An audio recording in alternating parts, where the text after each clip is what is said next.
হযরত আবু হুরায়রা রাদিয়াল্লাহু তাআলা আনহু থেকে বর্ণিত হাদিস, তিনি বলেন, ক্বালা রাসূলুল্লাহ সাল্লাল্লাহু আলাইহি ওয়াসাল্লাম, আমার রাসূল ইরশাদ করেছেন, মান আতাহুল্লাহু মালান ফালাম ইউদ্দি যাকাতা, আল্লাহ তাআলা যাকে দান সম্পদ দান করেছেন অথচ সে তার যাকাত আদায় করে না, মিসলু লাহু মালুহু ইয়াউমাল কিয়ামাতি শুজাআন, কিয়ামতের ময়দানে তার ওই ধন সম্পদ লোমহীন একটি বিষাক্ত সাপ হবে। আকরা লাহু জাবিবাতানে ইয়াতুতুহু, তার চক্ষুদ্বয়ের উপর দুটো কালো বিন্দু দাগ থাকবে। এই যে সাপ তৈরি করা হবে, সেই সাপের উপরে দুটা বিন্দুর কালো একটা দাগ দেখা যাবে। এরপরে সাপ তার গলায় পেঁচানো হবে, পেঁচানোর পরে সুম্মা অতঃপর ইয়াখুযু বিলাহ জামাইতাহি বিশাদিহি, ওই সাপ তাকে দংশন করতে থাকবে। দংশন করতে তো শুধু তাই নয়, কিয়ামত পর্যন্ত দংশন করতে থাকবে। এবং আরজ করবেন সুম্মা ইয়াকুলু, আর বলবে সাপ ডাক মেরে মেরে বলবে, আনা মালিক, আমি তোমার ওই ধন সম্পদ, আমি তোমার ওই সম্পদ, যেই সম্পদ তুমি অর্জিত করেছিলা, যে সম্পদ তুমি লালন পালন করেছিলা, যে সম্পদ তুমি আমাকে এক কোণার মধ্যে রেখে দিয়েছিলা, আনা কানজুক, আমি তোমার জমাকৃত মাল ভান্ডার যে আমাকে রেখে দিয়েছিলা একটা কোণার মধ্যে, একটা গোডাউনের মধ্যে আমাকে রেখে দিয়েছিলা, আমাকে ব্যবহার করে নাই। আমার আল্লাহ তো তোমাকে সম্পদ দিয়েছেন আমাকে ব্যবহার করার জন্য, মানুষদেরকে দেওয়ার জন্য। ওই সম্পদ আবার বলবে, মালিক আপনি তো আমাকে ব্যবহার করেন নাই, আপনি আমাকে কোনো কাজে নিয়ে যান নাই, আমাকে আপনি অবহেলা করেছেন, আপনি আমাকে কোণার মধ্যে জমা করে রেখে দিয়েছেন। আমি সেই সম্পদ আজকে বিষাক্ত সাপ হয়ে আপনার কপালে সবল মারছি, নাউজুবিল্লাহ। সম্পদ কথা বলবে। সুম্মা ইয়াকুল বলছেন, অতঃপর সম্পদ কথা বলবে, আনা মালিক, আমি তোমার ওই সম্পদ, আমি তোমার ওই সম্পদ, যে সম্পদ আপনি জমা করে রেখে দিয়েছিলেন, ব্যাংকের মধ্যে জমা করে রেখে দিয়েছিলেন, কাউকে আত্মীয় স্বজনকে দেওয়ার ভয়ে আপনি ওনাকে না দিয়ে ঘরের মধ্যে জমা করে রেখে দিয়েছিলেন, মাটি খনন করে জমা করে রেখে দিয়েছিলেন, আমি তবুও দেব না, আমি আমার সম্পদ রেখে দেব। ওই সম্পদ আপনাকে সবল মারবে। এবার মানার বিষয় হলো আপনার, আপনি কি সম্পদ রাখবেন নাকি রাখবেন না। এবার আসুন, হালাল উপার্জন থেকে যাকাত আদায় করতে হবে। বুখারী শরীফের হাদিস 1357 হাদিস, আন নবী হুরায়রা রাদিয়াল্লাহু তাআলা আনহু ক্বালা রাসূলুল্লাহ সাল্লাল্লাহু আলাইহি ওয়াসাল্লাম, আবু হুরায়রা রাদিয়াল্লাহু তাআলা আনহু থেকে বর্ণিত, আমার রাসূল ইরশাদ করলেন, মান তাসাদ্দাকা বিআদলি তামাজাতি তামাররাতি মান কাসাবে তাইয়্যিব, যে ব্যক্তি হালাল উপার্জন থেকে একটি খেজুর পরিমাণ দান করবে, আল্লাহ তাআলা তা কবুল করবেন। সুবহানাল্লাহ বলুন। হালাল থেকে মাত্র একটা খেজুর পরিমাণ যে ব্যক্তি দান করবে হালাল ভাবে, আল্লাহ সেটা কবুল করবেন। ওয়ালা ইউকবালুল্লাহু ইল্লা তাইয়্যিব, আল্লাহ তাআলা বলেন পবিত্র বস্তু ব্যতীত কোন হারাম বস্তু আল্লাহ কবুল করে না। আপনি লক্ষ লক্ষ সম্পদ উপার্জন করেছেন হারাম ভাবে, আল্লাহ সেটা কবুল করবে না।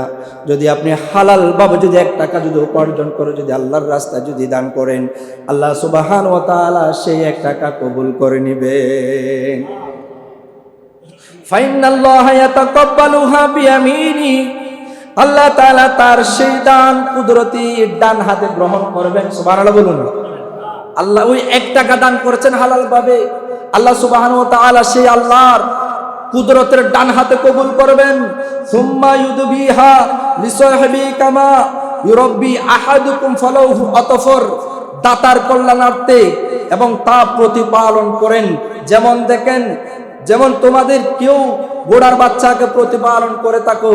এখানে বড় চমৎকার করে বললেন, আল্লাহ বলছেন, আমি তোমাকে যে সম্পদ দিয়েছি, তোমাকে যে সম্পদ দিয়েছি, তুমি যে সম্পদকে অর্জিত করে রেখে দিয়েছিলা, তোমাকে যে সম্পদ আমি দিয়েছিলাম হালাল ভাবে যেভাবে জমা করে রেখেছিলা, আদর যত্ন করে যেভাবে রেখেছিলা, যেমন একটা ঘোড়ার বাচ্চাকে আপনি যেভাবে আদর করে রেখেছেন, ওই স্বভাবে আপনার সম্পদটাকে, আপনার ইবাদতটাকে আল্লাহ সুবহানাহু ওয়া তাআলা কবুল করে রাখবেন এবং হেফাজত রাখবেন। হাত্তা তাকুনু মিসলুল জাবাল, অবশেষে সেই সদকা পাহাড় পরিমাণ হয়ে যাবে। আপনি মনে করেন আপনার দানের ক্ষেত্রে আপনার সম্পদ চলে যাবে, আপনি মনে করেন আপনার 1 টাকা দানের ক্ষেত্রে 1000 টাকা দানের ক্ষেত্রে আপনার সম্পদ কমে যাবে। আমার নবী বলছেন, ও আমার উম্মতারা, সম্পদ কমবে না, সম্পদ কমবে না। হাত্তা তাকুনা মিসলাল জাবাল, এই সে যদি 1 টাকা, যদি 1000 টাকা যদি মানুষদেরকে যদি দান করো, আল্লাহ সুবহানাহু ওয়া তাআলা সেই সম্পদের বরকতের বিনিময়ে পাহাড় পরিমাণ সম্পদ আল্লাহ বৃদ্ধি করে দিবেন। আল্লাহ আপনার সম্পদকে কমিয়ে দেবে না। যাকাত দিলে আপনার কমবে না, সঠিকভাবে যদি আপনি যাকাতকে যদি প্রদান করেন আপনার সম্পদ কমবে না, বরং সে আল্লাহ সেই সম্পদ বৃদ্ধি করে দিবেন, সেই সম্পদ তাকে পবিত্র করে দিবেন। এখন মনে করেন আপনার সম্পদগুলা পাপ, এখন মনে করেন আপনার সম্পদগুলা এখনো অপবিত্র। আপনি যখন যাকাত দিবেন, লক্ষ লক্ষ টাকা, লক্ষ লক্ষ সম্পদ, সেই যাকাতের বিনিময়ে আল্লাহ পবিত্র করে দিবেন।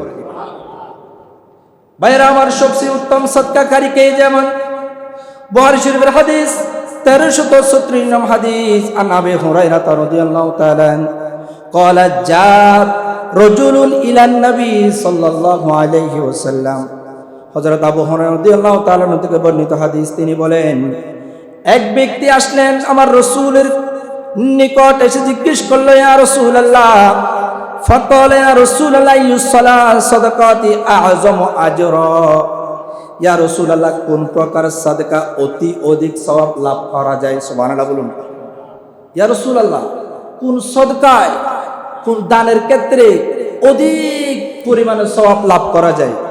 আমার রাসূল বললেন, কলা, আমার রাসূল বললেন, ওয়া আনতা সহিহ, তুমি সুস্থ, সহিহুন, এবং তোমার অর্থের প্রয়োজন, এবং বললেন তাহশাল ফাকরু, তাছাড়া তুমি অভাবগ্রস্ত হওয়ার আশঙ্কা করেছো। এরপর বললেন ওয়াতামালুল গিনা, এবং ধনী হওয়ার জন্য প্রত্যাশা করতেছো। তারপর বললেন আনতা তাসাদ্দাকা, আনতা সাদ্দাকা, এমন অবস্থায় যে দান করবে সেটাই হবে উত্তম। সুবহানাল্লাহ। বিসমিল্লাহির রহমানির রহিম, ওয়াল্লাযীনা ইয়াকনিজুনাজ যাহাবা ওয়াল ফিদ্দাতা ওয়ালা ইউনফিকুনাহা ফী সাবিলিল্লাহি ফাবাশশিরহুম বিআযাবিন আলীম। ভাইরা আমার, আল্লাহ সুবহানাহু ওয়া তাআলা ডাক দিলেন, ওয়াল্লাযীনা ইয়াকনিজুনাজ যাহাবা ওয়াল ফিদ্দা, যারা সোনা রূপা জমা করে, যারা অলংকার জমা করে রাখেন, ওয়ালা ইউনফিকুনাহা ফী সাবিলিল্লাহ, আল্লাহর রাস্তায় ব্যয় করে না, আল্লাহর রাস্তায় দান করে না, মানুষদেরকে দান করে না, ফাবাশশিরহুম বিআযাবিন আলীম, তাদেরকে আপনি কঠিন শাস্তির সুসংবাদ দিন। কেমন শাস্তির সুসংবাদ দিন? এবার আসেন, তাদের যারা আল্লাহর রাস্তায় কোনো সোনা গয়না যারা জমা করে রাখেন এবং দান করে না, কোনো মানুষদেরকে দান করে না, তাদের শাস্তির ব্যাপার আল্লাহ সুবহানাহু ওয়া তাআলা বলছেন। সূরা তাওবার 35 নম্বর আয়াত আল্লাহ বললেন, ইয়াউমা ইউহমা আলাইহা ফি নারি জাহান্নামা ফাতুকওয়া বিহা জিবাহুম ওয়া জুনুবুহুম ওয়া যুহুরুহুম হাযা মা কানাসতুম লিআনফুসিকুম ফাযুকু মা কুনতুম তাকনিজুন। চিৎকার মেরে বলি আল্লাহু আকবার। আল্লাহ বলছেন, ইয়াউমা ইউহমা আলাইহা ফি নারি জাহান্নাম, যেদিন স্বর্ণ রূপ জাহান্নামের আগুনে উত্তপ্ত করা হবে। গভীর মনোযোগ। ফাতুকওয়া বিহা জিবাহুম, অতঃপর তা দ্বারা তাদের কপালে, ওয়া জুনুবুহুম, তাদের ফাজরে, ওয়া যুহুরুহুম, তাদের পিঠে সেক দেওয়া হবে। নাউজুবিল্লাহ বলেন। কি দ্বারা? স্বর্ণ এবং রূপা দ্বারা। প্রথমে বললেন তাদেরকে শাস্তি দেওয়া হবে। অতঃপর তাদের কপালে, প্রথমে শাস্তি দিবেন কপালে, দ্বিতীয়ত বললেন পাঁজরে শাস্তি দিবেন, তৃতীয়ত বললেন তাদের পিঠে সেক দেওয়া হবে। এটা কিসের সেক? গরম গরম লোহার সেক দেওয়া হবে। হাদা মা কানাসতুম লিআনফুসিকুম, আর বলা হবে এটা সেই সম্পদ যা তোমরা নিজেদের জন্য জমা করে রেখেছিলে। ফাদুকু মা কুনতুম তাকনিজুন, সুতরাং তোমরা যা জমা করেছিলা তার স্বাদ উপভোগ করো। নাউযুবিল্লাহ।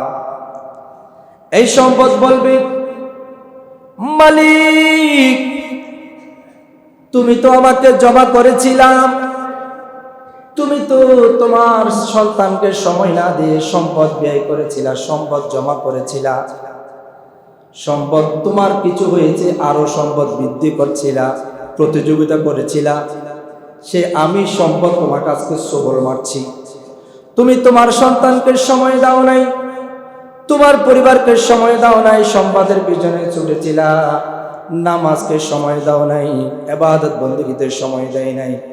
মাহে রমাদান মাসের মতো একটা বরকত মাস আসার পরেও সেই মাহে রমাদান মাসকে আপনি সময় দিতে পারেন নাই, রোজাকে রাখতে পারেন নাই। বলেছিলেন আমার টাকা ইনকাম করতে হবে, আমি পরে রোজা রাখবো, আগে সম্পদ উপার্জন করতে হবে তারপরে আমি রোজা রাখবো। আগে সম্পদ উপার্জন করিনি, যদি সম্পদ উপার্জন করতে পারি তাহলে হাজার হাজার সম্পদ আমি জোগাড় করতে পারবো। এভাবে যখন আপনি চিন্তিত থাকবেন, সেই সম্পদ ব্যয় না করার কারণে কিয়ামতের দিন সেই সম্পদ আপনাকে কঠিন সাপ হয়ে সবল মারবে। নাউযুবিল্লাহ। এরকম অনেক হাজার হাজার নজির আছে। নিজের বাবা সন্তানকে সময় দিতে পারে না, ব্যবসার কাজে ব্যস্ত, সন্তান এদিক ওদিক ঘোরাফেরা করছেন। যে সন্তানের জন্য আপনি সম্পদের পাহাড় গড়ছেন, সেই সম্পদ সন্তানও আপনার কাজে আসবে না, কারণ আপনি সন্তানকে দেখভাল করেন নাই। যে পরিবারের জন্য আপনি এত প্রতিযোগিতা করছেন সম্পদের জন্য, সেই পরিবারও আপনার কাজে আসবে না, কারণ সেই পরিবারকে আপনি সময় দেন নাই। আপনি যখন আজকে ইন্তেকাল করবেন, যে সম্পদের জন্য আপনি এত ছুটাছুটি করছেন, সেই সম্পদ আপনাকে সবল মারবে। ভাইয়েরা আমার, আল্লাহ সুবহানাহু ওয়া তাআলা সূরা মুমিনুন 1 থেকে 4 নম্বর আয়াত বড় চমৎকার করে বললেন, বিসমিল্লাহির রহমানির রহিম, কদ আফলাহাল মুমিনুন, অবশ্যই মুমিনগণ সফল হয়েছেন, আল্লাযীনা হুম ফি সালাতিহিম খাশিউন, যারা নিজেদের সালাতের বিনিময়ে যারা সফল হয়েছেন, ওয়াল্লাযীনা হুম আনিল লাগwi মুরিদুন, আর যারা অনর্থক কথাবার্তা কাজকর্ম থেকে বিরত থাকে, অনর্থক কোনো কথাবার্তা বলে না, বিভিন্ন অনৈতিক কাজ করে না, যারা অনর্থক কথাবার্তা থেকে বিরত থাকবে, ওয়াল্লাযীনা হুম লিয-যাকাতি ফাইলুন, এবং যারা যথাযথভাবে যাকাত প্রদান করবে, তারা দুনিয়াতেও সফল হবে এবং আখিরাতেও তারা সফল হবে। তারা দুনিয়াতেও সফল হবে, তারা আখিরাতেও সফল হবে। 4টা আয়াতে কথা বলেছেন, সেখানেও যাকাতের কথা নিয়ে এসেছেন, যাকাতের কথা তুলে ধরেছেন। এরপরে যেমন দেখেন ভাইরা আমার, আপনি কিভাবে যাকাতকে অস্বীকার করবেন? লক্ষ লক্ষ টাকার মালিক, কোটি কোটি টাকার মালিক, কিভাবে আপনি যাকাত না দিয়ে থাকবেন? আমার আল্লাহ বলছেন, যারা যাকাত দেবে না আমি তাদেরকে কাফের হিসেবে ঘোষণা করব। যে ব্যক্তি কাফের সে যাকাতকে অস্বীকার করবে, যে ব্যক্তি কাফের সে যাকাত দেবে না। আল্লাহ বলছেন, আল্লাযীনা লা ইউমিনুনা ইউতুনাজ যাকাতা ওয়া হুম বিল আখিরাতি হুম কাফিরুন।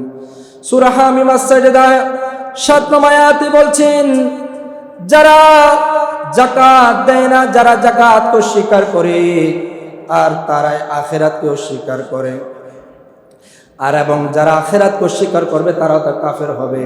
যারা নামাজকে অস্বীকার করবে তারা কাফের হবে, এবং যারা যাকাতকে অস্বীকার করবে আল্লাহ বলছেন তারাও কাফের হবে। নাউযুবিল্লাহ। এই যে যাকাত, সমাজে অনেক উচ্চ ধরনের ব্যক্তিগণ আছেন যাকাত অস্বীকার করেন। যাকাত আসছে 10 লক্ষ টাকা, তিনি দিচ্ছেন 1 লক্ষ টাকা, 1 লক্ষ টাকাও দেয় না। আপনি যদি জাকাতটাকে যদি সঠিকভাবে যদি নিয়ন্ত্রণ করেন, সেই সম্পদ বরঞ্চ কমবে না, বরঞ্চ আল্লাহ তাআলা বৃদ্ধি করে দিবেন। সেটা হাদিসে এসেছে, হাদিস আমি সামনের দিকে বলবো। এটা ভাইরা আমার, যেমন দেখেন আবার রাসূল যখন দুনিয়ার বুক থেকে চলে গেলেন, বিদায় নিলেন, সাইয়েদনা সিদ্দিক আকবর রাদিয়াল্লাহু তাআলা রাষ্ট্র পরিচালনা করবেন। সেই সময়ের মধ্যে একটা দল এসেছিল যারা যাকাতের বিরুদ্ধে কথা বলেছিল। আমার রাসূল থাকাকালীন বলেছিলেন যাকাত দেওয়ার জন্য। এই দল বলছেন, যেহেতু আমার রাসূল চলে গেছেন, আমরা আজকে থেকে যাকাতের আয়াতগুলা মানব না, যাকাত আমরা আদায় করব না, যাকাত প্রদান করব না। সিদ্দিক আকবর তাদের বিরুদ্ধে যুদ্ধ ঘোষণা করলেন। যারা আমার রাসূলের যে দেওয়া নেয়ামত প্রত্যেকটা কিছু যারা অস্বীকার করবে, আমি সিদ্দিক আকবর তাদের বিরুদ্ধে যুদ্ধ ঘোষণা করলাম। সুবহানাল্লাহ। আন-নবী হুরায়রা রাদিয়াল্লাহু আনহু, সহিহ বুখারী শরীফের হাদিস 1318 নম্বর হাদিস। আন-নবী হুরায়রা রাদিয়াল্লাহু তাআলা হযরত আবু হুরায়রা রাদিয়াল্লাহু তাআলা থেকে বর্ণিত হাদিস। ক্বালা আবু বকর, হযরত আবু বকর রাদিয়াল্লাহু তাআলা এর খেলাফতের মুরতাদ লোকদের উদ্দেশ্যে তিনি বললেন, ওয়াল্লাহু লাউ কাতিলান্না মান ফাররাকা বাইনাস সালাতি ওয়াজ যাকাত। আল্লাহি কসম, যে ব্যক্তি নামাজ ও যাকাতের মধ্যে পার্থক্য করবে, আমি অবশ্যই তার বিরুদ্ধে যুদ্ধ ঘোষণা করব। কে বলছেন? একজন শান্তশিষ্ট সাহাবী যার নাম সাইয়েদনা সিদ্দিক আকবর। সেও বলছেন, যারা যাকাতের বিরুদ্ধে কথা বলবে, যারা যাকাত অস্বীকার করবে, আমার নবী তো যাকাতকে স্বীকৃতি দিয়েছেন, যাকাত প্রদান করেছেন, যাকাত আমার নবী থাকাকালীন নামাজকে যেভাবে প্রতিষ্ঠিত করেছেন সেভাবে যাকাতকে প্রতিষ্ঠিত করেছেন, যাকাতকে প্রদান করেছেন। আপনি যদি এসে যদি যাকাতকে অমান্য করেন, সেখানে সিদ্দিক আকবর যুদ্ধ ঘোষণা করলেন তাদের সাথে। ফাইন্না যাকাত হাক্কুল মাল, কেননা যাকাত হলো সম্পদের উপর আরোপিত হক। আপনি যে মাল অর্জন করেছেন সেই মালের উপর হক হচ্ছে যাকাত। এটা যেমন তেমন কোনো যাকাত নয়। আপনাকে আল্লাহ তাআলা যে যাকাত, যে মালের ব্যবস্থা করে দিয়েছেন, যে রিজিকের ব্যবস্থা করে দিয়েছেন, সেখান থেকে আপনি একটু পুরো মানুষকে দিবেন, মানুষের আহারের জন্য ব্যবস্থা করবেন। ওয়াল্লাহু লাউ মানুনি আলাকান কানু ইউদ্দুনাহা ইলা রাসূলিল্লাহ সাল্লাল্লাহু আলাইহি ওয়াসাল্লাম লাকাতালহুম আলা মুনিহিমা। আল্লাহি কসম, তারা যদি আমাকে এরূপ একটি বকরির বাচ্চাও যদি যাকাত দিতে অস্বীকার করে, আমি তাদের বিরুদ্ধে যুদ্ধ ঘোষণা করব। একটা বকরির বাচ্চাও যদি দিতে যদি অস্বীকার করে, আমি তাদের বিরুদ্ধে যুদ্ধ ঘোষণা করব। রাসূল সাল্লাল্লাহু আলাইহি ওয়াসাল্লামের কাছে তারা দিত। আমার রাসূল যখন ছিলেন, আমার রাসূলের কাছে তারা যাকাত প্রদান করত। সিদ্দিক আকবর বলছেন, তোমরা যদি আমার রাসূল থাকাকালে যদি দিতে পারো, এখন কেন দিবে না? যদি একটা গরুর বাচ্চাও যদি না দাও, তাহলে তোমাদের বিরুদ্ধে যুদ্ধ ঘোষণা করবো। তারপর বললেন, তাহলে যদি যাকাত না দেওয়ার কারণে অবশ্যই আমি তাদের বিরুদ্ধে যুদ্ধ ঘোষণা করব। এরপর বললেন, যাকাত অনাদায়কারীর সম্পদ বিষাক্ত সাপ হবে। বুখারী শরীফের হাদিস 1321 নম্বর হাদিস। আপনি যদি যাকাত না দেন, এই যাকাতের অর্জিত মালগুলা একদিন সাপ হবে, বিষাক্ত সাপ। শুধু যেমন তেমন সাপ নয়, আল্লাহ সুবহানাহু ওয়া তাআলা বলছেন, আমি লোমহীন কোন কেশ ছাড়া এমন একটা সাপ, বিষাক্ত সাপ আমি আপনার সম্পদটাকে আমি অর্জিত করাবো। একজন সাপ বানাই দেব, যে সাপগুলা আপনাকে সবল মারবে। নাউজুবিল্লাহ। এই সাপ সেখান থেকে এসেছে। এই যে অনেকে দেখেছেন, আপনি যখন আপনাকে যখন কবরে রাখা হবে, অনেক হাদিসে শুনেছেন, কবরের মধ্যে সাপ যে কপিন আপনি সেখানে রেখেছেন, সেই কপিনকে চতুর্দিকে মোড়াই ফেলবে, চতুর্দিকে মোড়াই ফেলবে, মোড়াইতে মোড়াইতে কপাল পর্যন্ত এসে এমনভাবে সবল মারবে, প্রত্যেকটা সবলে আপনি ধ্বংস হয়ে যাবেন, আবার ভালো করবে, আবার ধ্বংস হবেন, আবার ভালো করবে, আবার ধ্বংস হবেন। এভাবে কিয়ামত পর্যন্ত শাস্তি চলমান থাকবে। নাউজুবিল্লাহ। যেমন দেখেন নবী হুরায়রা রাদিয়াল্লাহু তাআলা কল, হযরত আবু হুরায়রা রাদিয়াল্লাহু তাআলা থেকে বর্ণিত হাদিস, তিনি বলেন, ক্বালা রাসূলুল্লাহ সাল্লাল্লাহু আলাইহি ওয়াসাল্লাম, আমার রাসূল ইরশাদ করেছেন, মান আতাহুল্লাহু মালান ফালাম ইউদ্দি যাকাতা, আল্লাহ তাআলা যাকে দান সম্পদ দান করেছেন অথচ সে তার যাকাত আদায় করে না, মিসলু লাহু মালুহু ইয়াউমাল কিয়ামাতি শুজাআন, কিয়ামতের ময়দানে তার ওই ধন সম্পদ লোমহীন একটি বিষাক্ত সাপ হবে। আকরা লাহু জাবিবাতানে ইয়াতুতুহু, তার চক্ষুদ্বয়ের উপর দুটো কালো বিন্দু দাগ থাকবে। এই যে সাপ তৈরি করা হবে, সেই সাপের উপরে দুটা বিন্দুর কালো একটা দাগ দেখা যাবে। এরপরে সাপ তার গলায় পেঁচানো হবে, পেঁচানোর পরে সুম্মা অতঃপর ইয়াখুযু বিলাহ জামাইতাহি বিশাদিহি, ওই সাপ তাকে দংশন করতে থাকবে। দংশন করতে তো শুধু তাই নয়, কিয়ামত পর্যন্ত দংশন করতে থাকবে। এবং আরজ করবেন সুম্মা ইয়াকুলু, আর বলবে সাপ ডাক মেরে মেরে বলবে, আনা মালিক, আমি তোমার ওই ধন সম্পদ, আমি তোমার ওই সম্পদ, যেই সম্পদ তুমি অর্জিত করেছিলা, যে সম্পদ তুমি লালন পালন করেছিলা, যে সম্পদ তুমি আমাকে এক কোণার মধ্যে রেখে দিয়েছিলা, আনা কানজুক, আমি তোমার জমাকৃত মাল ভান্ডার যে আমাকে রেখে দিয়েছিলা একটা কোণার মধ্যে, একটা গোডাউনের মধ্যে আমাকে রেখে দিয়েছিলা, আমাকে ব্যবহার করে নাই। আমার আল্লাহ তো তোমাকে সম্পদ দিয়েছেন আমাকে ব্যবহার করার জন্য, মানুষদেরকে দেওয়ার জন্য। ওই সম্পদ আবার বলবে, মালিক আপনি তো আমাকে ব্যবহার করেন নাই, আপনি আমাকে কোনো কাজে নিয়ে যান নাই, আমাকে আপনি অবহেলা করেছেন, আপনি আমাকে কোণার মধ্যে জমা করে রেখে দিয়েছেন। আমি সেই সম্পদ আজকে বিষাক্ত সাপ হয়ে আপনার কপালে সবল মারছি। নাউজুবিল্লাহ। সম্পদ কথা বলবে। সুম্মা ইয়াকুল বলছেন, অতঃপর সম্পদ কথা বলবে, আনা মালিক, আমি তোমার ওই সম্পদ, আমি তোমার ওই সম্পদ, যে সম্পদ আপনি জমা করে রেখে দিয়েছিলেন, ব্যাংকের মধ্যে জমা করে রেখে দিয়েছিলেন, কাউকে আত্মীয় স্বজনকে দেওয়ার ভয়ে আপনি ওনাকে না দিয়ে ঘরের মধ্যে জমা করে রেখে দিয়েছিলেন, মাটি খনন করে জমা করে রেখে দিয়েছিলেন, আমি তবু দেব না, আমি আমার সম্পদ রেখে দেব। ওই সম্পদ আপনাকে সবল মারবে। এবার মানার বিষয় হলো আপনি কি সম্পদ রাখবেন নাকি রাখবেন না। এবার আসুন, হালাল উপার্জন থেকে যাকাত আদায় করতে হবে। বুখারী শরীফের হাদিস 1357 হাদিস, আন নবী হুরায়রা রাদিয়াল্লাহু তাআলা ক্বালা রাসূলুল্লাহ সাল্লাল্লাহু আলাইহি ওয়াসাল্লাম, আবু হুরায়রা রাদিয়াল্লাহু তাআলা থেকে বর্ণিত, আমার রাসূল ইরশাদ করলেন, মান তাসাদ্দাকা বিআদলি তামাজাতি তামাররাতি মান কাসাবে তাইয়্যিব, যে ব্যক্তি হালাল উপার্জন থেকে একটি খেজুর পরিমাণ দান করবে, আল্লাহ তাআলা তা কবুল করবেন। সুবহানাল্লাহ বলুন। হালাল থেকে মাত্র একটা খেজুর পরিমাণ যে ব্যক্তি দান করবে হালাল ভাবে, আল্লাহ সেটা কবুল করবেন। ওয়ালা ইউকবালুল্লাহু ইল্লা তাইয়্যিব, আল্লাহ তাআলা বলেন পবিত্র বস্তু ব্যতীত কোন হারাম বস্তু আল্লাহ কবুল করে না। আপনি লক্ষ লক্ষ সম্পদ উপার্জন করেছেন হারাম ভাবে, আল্লাহ সেটা কবুল করবে না। যদি আপনি হালাল ভাবে যদি 1 টাকা যদি উপার্জন করে যদি আল্লাহর রাস্তায় যদি দান করেন, আল্লাহ সুবহানাহু ওয়া তাআলা সেই 1 টাকা কবুল করে নেবেন। ফাইনাল্লাহা ইয়াতাকাব্বালুহা বিয়ামিনি, আল্লাহ তাআলা তার সেই দান কুদরতি ডান হাতে গ্রহণ করবেন। সুবহানাল্লাহ বলুন। আল্লাহ ওই 1 টাকা দান করেছেন হালাল ভাবে, আল্লাহ সুবহানাহু ওয়া তাআলা সেই আল্লাহর কুদরতের ডান হাতে কবুল করবেন। সুম্মা ইউদবিহা লিসাহিবি কামা ইউরাব্বি আহাদুকুম ফালাহু, অতঃপর দাতার কল্যাণার্থে এবং তা প্রতিপালন করেন।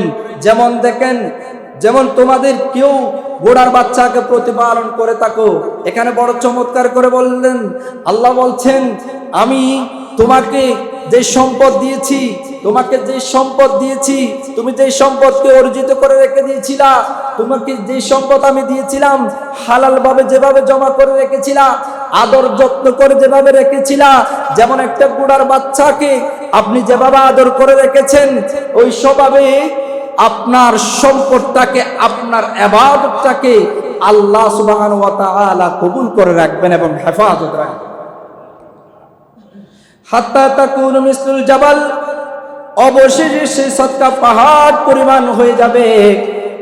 আপনি মনে করেন আপনার দানের ক্ষেত্রে আপনার সম্পদ চলে যাবে, আপনি মনে করেন আপনার 1 টাকা দানের ক্ষেত্রে, 1000 টাকা দানের ক্ষেত্রে আপনার সম্পদ কমে যাবে। আমার নবী বলছেন, ও আমার উম্মতারা, সম্পদ কমবে না, সম্পদ কমবে না। হাত্তা তাকুনা মিসলাল জাবাল, এই যদি 1 টাকা, যদি 1000 টাকা যদি মানুষদেরকে যদি দান করো, আল্লাহ সুবহানাহু ওয়া তাআলা সেই সম্পদের বরকতের বিনিময়ে পাহাড় পরিমাণ সম্পদ আল্লাহ বৃদ্ধি করে দিবেন। আল্লাহ আপনার সম্পদকে কমিয়ে দেবে না। যাকাত দিলে আপনার কমবে না, সঠিকভাবে যদি আপনি যাকাতকে যদি প্রদান করেন আপনার সম্পদ কমবে না, বরং সে আল্লাহ সেই সম্পদ বৃদ্ধি করে দিবেন, সেই সম্পদ তাকে পবিত্র করে দিবেন। এখন মনে করেন আপনার সম্পদগুলা পাপ, এখন মনে করেন আপনার সম্পদগুলা এখনো অপবিত্র। আপনি যখন যাকাত দিবেন, লক্ষ লক্ষ টাকা, লক্ষ লক্ষ সম্পদ, সেই যাকাতের বিনিময়ে আল্লাহ পবিত্র করে দিবেন। ভাইরা আমার, সবচেয়ে উত্তম সদকাকারী কে? যেমন বুখারী শরীফের হাদিস 1336 নম্বর হাদিস, আন আবি হুরায়রা রাদিয়াল্লাহু তাআলা قال جاء رجل الى النبي صلى الله عليه وسلم, হযরত আবু হুরায়রা রাদিয়াল্লাহু তাআলা থেকে বর্ণিত হাদিস, তিনি বলেন, এক ব্যক্তি আসলেন আমার রাসূলের নিকট, এসে জিজ্ঞেস করলো, ইয়া রাসূলুল্লাহ, ফাকালা ইয়া রাসূলুল্লাহ ইউসালা সাদাকাতি আযমু আজরা, ইয়া রাসূলুল্লাহ, কোন প্রকার সাদকা অতি অধিক সওয়াব লাভ করা যায়? সুবহানাল্লাহ বলুন। ইয়া রাসূলুল্লাহ, কোন সদকায়, কোন দানের ক্ষেত্রে অধিক পরিমাণে সওয়াব লাভ করা যায়?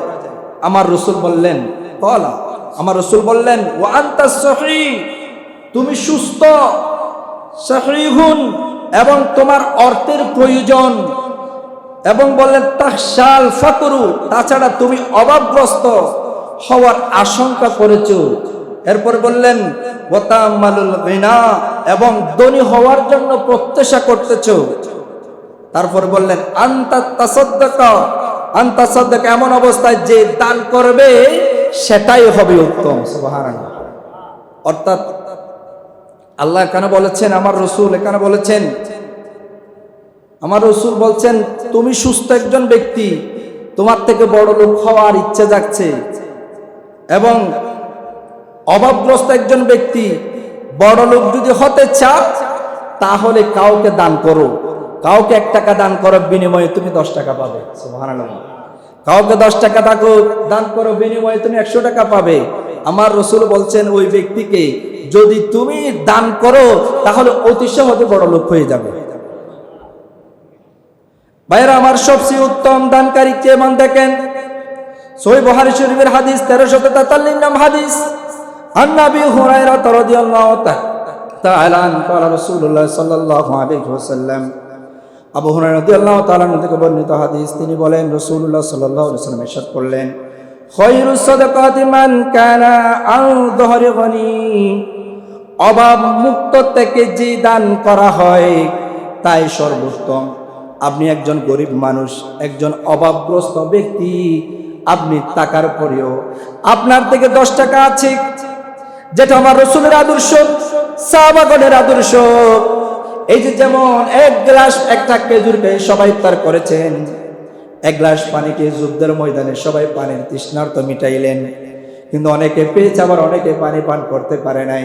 কিছু কিছু যুদ্ধের মধ্যে পানি পান করতে পারে নাই, পানি একজন চাইছে, আরেকজন নিতে চাইছে, আরেকজন নিতে চাইছে, এভাবে নিতে নিতে 70,000 ফেরেশতা, 70,000 সাহাবী জায়গার মধ্যে শহীদ হয়েছেন। ইন্না লিল্লাহি ওয়া ইন্না ইলাইহি রাজিউন। ভাইরা, এই জন্য বলেছিলাম 10 টাকা আপনার কাছে জমাকৃত আছে, এই 10 টাকার মধ্যে একজন, আপনি অভাবগ্রস্ত ব্যক্তি, আপনার পাশে এসে হাত বাড়াইলেন, একজন অভাবগ্রস্ত ব্যক্তি না খেয়ে সে মরে যাবে, আপনি সেখান থেকে যদি 5 টাকা যদি দান করেন, আমার রাসূল বলেছেন মুআবিদিয়া ইয়ামিনে তাকুলু, আর আপনজন দ্বারা যদি কোনো একজন ব্যক্তিকে আপনার কাছে আত্মীয় স্বজনকে যদি দান করেন, আমার নবী বললেন সেই উত্তম দানকারী হিসেবে আমার আল্লাহর কাছে পরিচিত লাভ করবে। 10 টাকা আছে, 5 টাকা দান করলেন আর 5 টাকা রেখে দিলেন, এটাই হচ্ছে সবচাইতে উত্তম দানকারী। তাও কাকে দিতে বলেছেন? নিজের আত্মীয় স্বজনকে। আত্মীয় স্বজনের মধ্যে যারা গরিব আছে, আত্মীয় স্বজনের মধ্যে অনেক অভাবগ্রস্ত আছেন, আপনার স্ত্রীর দিকে চেয়ে আছেন, আপনার বাড়ির অনেক ব্যক্তি আছেন, আপনি তাকে জাকাত না দিয়ে অন্য কাউকে দিচ্ছেন না, এটা করবেন না, এটা ভুল ধারণা। আমার রাসূল বলছেন আগে আত্মীয় স্বজনকে দেখো, তাদেরকে দিয়ে ভরপুরভাবে, তারপরে পাড়া প্রতিবেশী গরিব মিসকিন যারা আছে, ফকির মিসকিন যাদেরকে দেওয়ার কথা বলেছেন তাদেরকে তোমরা জাকাত প্রদান করো। সুবহান। এই যে আমি শুরুতে একটা আয়াত তেলাওয়াত করেছি, 8 প্রকার ব্যক্তিকে জাকাত দেওয়ার কথা বলেছেন। বিসমিল্লাহির রহমানির রহিম, ইন্নামাস সাদাকাত করো। প্রথম নম্বর হলো ফকিরকে জাকাত দেওয়ার কথা বলেছেন। ওয়াল মিসকিন, মিসকিনকে জাকাত দেওয়ার কথা বলেছেন। তারপর বললেন ওয়াল আমিলিনা আলাইহা, ওইসব লোক যারা সাদকা উত্তোলন কাজে ব্যস্ত, যারা দান খায়রাত করে, যারা সাদকা খায়, যারা দান খেতে পারবে, যাদের দান খাওয়ার সামর্থ্য আছে এবং অভাব, ওই ব্যক্তিদের দেওয়ার কথা বলেছেন।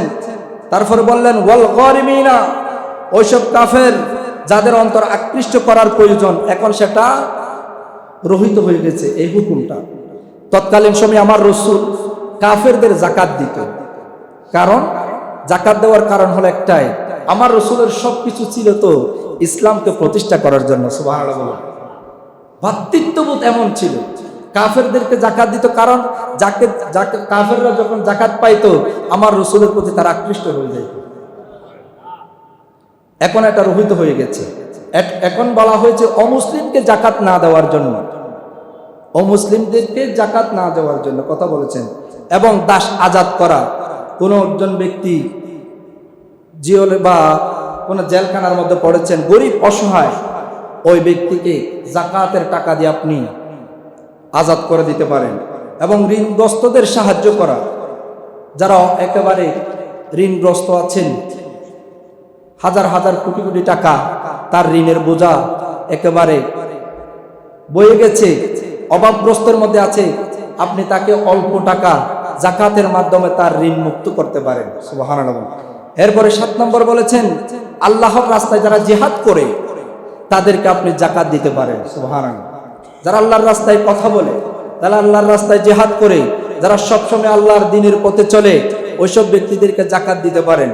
এবং 8 নম্বর হলো মুসাফিরদের, যারা মুসাফির, যারা দেশ ভ্রমণ করে প্রয়োজনে ব্যবহার করার জন্য তাদেরকে আপনি জাকাত দিতে পারেন। যেমন 100 টাকা নিয়ে সে ঢাকায় যেতে পারবে না, 100 টাকা নিয়ে সে ঢাকায় যেতে পারবে না, আপনি তাকে যদি আর 100 টাকা বা 500 টাকা যদি ভরাট করে, সে মুসাফির হিসেবে ওই জায়গায় গন্তব্যস্থলে পৌঁছাবে, সেটাই হলো মুসাফিরের জাকাত।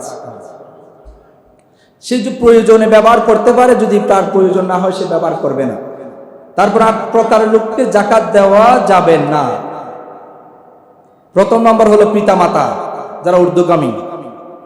তারপরে 2য় নম্বর হলো সন্তান, যারা নিম্নগামী। 3য় নম্বর হলো স্বামীকে জাকাত দেওয়া যাবে না, স্ত্রীকে জাকাত দেওয়া যাবে না। বনু হাশিম গোত্র, যেমন দেখেন বনু হাশিমের গোত্র ব্যক্তিগণ অনেক বড় লোক ছিল, ওইসব ব্যক্তিদের জাকাত না দেওয়ার কথা বলা হয়েছে। অমুসলিমকে জাকাত দেওয়া যাবে না। তারপরে নিসাবের অধিকারী ব্যক্তি, নিসাবের অধিকারী ব্যক্তিকে জাকাত দেওয়া যাবে না। যাদের ভরণ পোষণের দায়িত্ব আছে ওইসব ব্যক্তিকে জাকাত দেওয়া যাবে না। 8 প্রকার জাকাত, এগুলো মনে রাখবেন, আমি আস্তে আস্তে বলছি আপনারা বোঝার জন্য। তারপরে জাকাত ফরজ হওয়ার শর্ত বলি, যেমন দেখেন 7টি বলেছেন। নিসাব পরিমাণ সম্পদ থাকতে হবে, অর্থাৎ 1 বছর। আবার কিছু কিছু সম্পদ 1 বছর না হলেও অর্জিত সম্পদ, আমি সেটাও বলবো ইনশাআল্লাহ। যেমন 2 নম্বর সম্পদের পূর্ণাঙ্গ মালিক হতে হবে। তারপরে 3 নম্বর সম্পদ পূর্ণ 1 বছর মালিকানায় থাকতে হবে। আবার যিনি জাকাত দিবেন তাকে বালক হতে হবে, না বালক হলে তার জাকাত দিতে হবে না। আক্কেল জ্ঞানবান ব্যক্তি হবে, পাগল হলে জাকাত দেওয়া দিতে হবে না। আক্কেল জ্ঞান ব্যক্তিতে জ্ঞানী ব্যক্তি হতে হবে, মুসলিম হতে হবে জাকাত দেওয়ার জন্য, স্বাধীন হতে হবে, সে কয়েদি হলে জাকাত দিতে পারবে না, জাকাত দিতে হবে না। এবং জাকাত যোগ্য মালের শর্ত বলি, সেটা হলো পূর্ণাঙ্গ মালিকানা প্রতিষ্ঠিত হওয়া। 2 নম্বর হলো অবর্তনশীল হওয়া। যেমন দেখেন, আপনি আজকে মাল জোগাড় করেছেন, কিছুদিন পরে লস হয়েছে, আবার কিছুদিন পরে সে মাল আবার বরাট হয়েছে, ওই ব্যক্তিকে অবশ্যই জাকাত দিতে হবে। সে 1 বছরের মধ্যে হোক, 1 বছরের মধ্যে 10,000 টাকা 1 লক্ষ টাকা লস হয়েছে, 6 মাস পরে দেখছেন আবার সে টাকা বরাট হয়ে গেছে, আবার 1 লক্ষ টাকা 10 লক্ষ টাকা জমা হয়ে যাচ্ছে আপনার অ্যাকাউন্টে, অবশ্যই আপনাকে জাকাত দিতে হবে। এগুলা কিন্তু অনেকে আবার মানে না, এগুলা কিন্তু মনে রাখবেন, অবশ্যই জাকাত দিতে হবে। নিসাব পরিমাণ হওয়া, প্রকৃত প্রয়োজনের অতিরিক্ত হওয়া, তারপরে ঋণ মুক্ত হওয়া, 1 বছর অতিক্রান্ত হতে হবে। যেসব মালের জাকাত দিতে হবে, যেমন দেখেন নগদ অর্থ থাকলে, নগদ টাকা থাকলে অবশ্যই জাকাত দিতে হবে। পশু সম্পদ, যেমন দেখেন গরু মহিষ উট ছাগল ভেড়া, গরু যদি আপনার থেকে যদি গরু মহিষ 30টা যদি থাকে, অবশ্যই একটা জাকাত দিতে হবে। যদি উট যদি 5টা থাকে, সেই 5টা উটের পরিমাণ হিসাব করে জাকাতের যে বর্তমান মূল্য আছে সেই হিসাব করে আপনাকে 5টা উটের জাকাত দিতে হবে। তারপরে ছাগল ভেড়া যদি 40টা থাকে, তাহলে একটি আপনাকে জাকাত দিতে হবে। সুবহানাল্লাহ। এরপরে 3 নম্বর সোনা রূপা, এটা খুব গুরুত্বপূর্ণ। সোনা রূপা এটা খুব গুরুত্বপূর্ণ। আজকের বর্তমান দর অনুযায়ী 22 ক্যারেটকে নিয়ে এসেছেন শরিয়া ভিত্তিক, 22 ক্যারেট যে স্বর্ণগুলো আছে সেই স্বর্ণগুলাকে নিয়ে এসেছেন। 5 ভরি আপনার স্বর্ণ আছে, 5 ভরি স্বর্ণের মধ্যে 30,000 কত টাকা আসে জাকাত, এগুলো আপনাকে হিসাব করে 22 ক্যারেট স্বর্ণ হিসাব করে, দাম হিসাব করে আপনাকে জাকাত প্রদান করতে হবে। তারপরে ব্যবসায়ী পণ্য, এই যে ব্যবসায়ী যে পণ্যগুলো আছে সেগুলার আপনাকে জাকাত দিতে হবে। ফল ফসলের জাকাত দিতে হবে। খনিজ সম্পদ, যেমন লোহার অনেকের ব্যবসা বাণিজ্য আছেন, খনিজ সম্পদের ব্যবসা বাণিজ্য আছেন, স্বর্ণ গয়না এখানে রূপার কথা আছেন, সেই সম্পদ খনিজ সম্পদ থাকলে অবশ্যই জাকাত দিতে হবে। মধু, এখন বর্তমানে মধু ব্যবসায়ী অনেক আছেন, তারা আবার অনেকেই জাকাত দিতে রাজি না। মধু ব্যবসায়ীদের অবশ্যই জাকাত দিতে হবে, কারণ তারা সেভাবে সেখান থেকে তারা লভ্যাংশ পাচ্ছে এবং যারা সেখানে টাকা উপার্জন করছেন ব্যবসার ক্ষেত্রে। এরপরে গুপ্তধন, স্বর্ণ গয়না যাদের গুপ্তধন পাওয়া যায় আর কি, যাদের গুপ্তধন আছে তাদের অবশ্যই জাকাত দিতে হবে। যেসব সম্পদে বছর পূর্ণ হওয়ার শর্ত নেই, 1 বছর হতে হবে না, এসব সম্পদ যদি আপনার কাছে থাকে অবশ্যই জাকাত দিতে হবে। যেমন দেখেন ফল ফসল, অবশ্যই জাকাত দিতে হবে। এটা হাদিসের ভাষায়, শরীয়তের ভাষায়, ইসলামী পরিভাষায় উসর বলা হয়। উসরের মাধ্যমে আপনাকে জাকাত আদায় করতে হবে। খনিজ সম্পদ, সোনা রূপা ছাড়া খনিজ সম্পদ যেগুলো আছে এগুলা যদি 1 বছর পূর্ণ না হলেও আপনাকে জাকাত আদায় করতে হবে। গুপ্তধন 1 বছর পূর্ণ হওয়া লাগবে না, আপনাকে জাকাত আদায় করতে হবে। বাণিজ্যিক খামারের মাছ, বিভিন্ন প্রজেক্টের মাছ আপনারা চাষবাস করেন, সেই বাণিজ্যিক খাবারের মাছ যদি 1 বছর পূর্ণ না হলেও আপনাকে অবশ্যই জাকাত আদায় করতে হবে। মধু বিক্রেতার কথা বলা হয়েছে, 1 বছর লাগবে না, 1 বছর না হলেও ওই ব্যক্তিকে জাকাত আদায় করতে হবে। যেসব সম্পদে জাকাত নাই, নিসাবের কম, শিল্প কারখানা, যন্ত্রপাতি, দালান কোঠা, দোকানঘর, এরপরে বসবাসের ঘর, তারপরে গৃহস্থলে তো ব্যবহৃত আসবাবপত্র, এই যেমন দেখেন আপনি গাড়ি ব্যবহার করছেন, কন্টিনিউ একটা গাড়ি ব্যবহার করছেন, এগুলোর জাকাত দিতে হবে না। তারপরে ব্যবহারের যানবাহন, তারপরে ব্যবহারের ঘোড়া গাধা কচ্ছর হাতি, ব্যবহারের পোশাক পরিচ্ছদ যে কাপড়গুলো পরেন, তারপরে ডিম উৎপাদন, হাঁস মুরগি, এগুলার জাকাত দিতে হবে না। বাণিজ্যিক দুধ উৎপাদনের কৃষি উৎসেচ কাজ এবং বোঝা বাহনের গরু মহিষ, এগুলো জাকাত দিতে হবে না।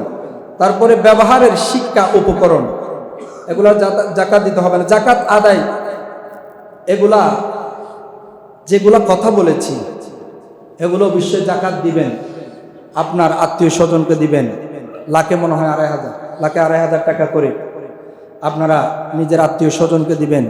আপনাদের যাদের সম্ভ্রান্ত পরিবারে আছেন, আপনাদের সম্পদ কমবে না, বরং সে আল্লাহ সুবহানাহু ওয়া তাআলা যাকাতের বিনিময়ে সেই সম্পদ বৃদ্ধি পাবে। আপনার অপবিত্র সম্পদগুলো পবিত্র হবে। আপনি যথাযথভাবে, অনেক গরিব অসহায় ব্যক্তিরা আছেন, তাদেরকে আপনি যথাসময়ে জাকাত দিবেন। আবার অনেকে দেখেছি একটা শাড়ি দিয়ে জাকাত শেষ, এগুলো করবেন না। একটা চাউলের বস্তা দিয়ে জাকাত শেষ, ইফতারে কিছু সামগ্রী আসবাবপত্র দিয়ে জাকাত শেষ, এগুলো করবেন না। আবার জাকাতের জন্য আপনি লাইনে দাঁড়ায় রাখছেন মানুষদেরকে, লাইন অনেক লম্বা লাইনে দাঁড়ায় রাখছেন, এগুলো করবেন না। এগুলো ইসলামে হারাম করে দিয়েছেন। আপনি জাকাত দিবেন এমন ভাবে 10 জন ব্যক্তিকে সিলেক্ট করেন জাকাত দিয়ে, সেই আগামী বছর যেন ওই 10 জন ব্যক্তি আরেকজনকে জাকাত দিতে পারে, এগুলা রাখবেন। 10 জনকে দেন, 100 জনকে দেওয়ার দরকার নাই। 1000 একটা লুঙ্গি, একটা শাড়ি, এভাবে আপনি 100 জনকে দেওয়ার কোনো দরকার নাই, কোনো প্রশ্নই ওঠে না। আপনার যে টাকাগুলো জাকাত আসছে, আপনি গরিব বেছে বেছে সমাজের মধ্যে 10 জনকে নেন, 5 জনকে নেন, ওই ব্যক্তিকে আপনার সব টাকার জাকাতগুলা দিয়ে দেন, সেই জন্য আগামী বছর আবার আরো 5 জনকে দিতে পারে। এভাবে সম্পদের আপনি তাকে একটা ব্যবস্থা করে দেন, ব্যবসার ব্যবস্থা করে দেন, একটা গাড়ির ব্যবস্থা করে দেন, আপনার জাকাতের টাকা দিয়ে একটা তার রিজিকের ব্যবস্থা করে দেন। এগুলা কিন্তু একেবারে মনে রাখবেন, কোনো লাইন ধরাবেন না, কোনো ইসলামিক এরকম কোনো কাজ করবেন না, এগুলো মাথায় রাখবেন। তারপরে এই যে আমাদের আলহামদুলিল্লাহ প্রতি বছর নিয়ে এই বছরও তো আপনাদের খতমে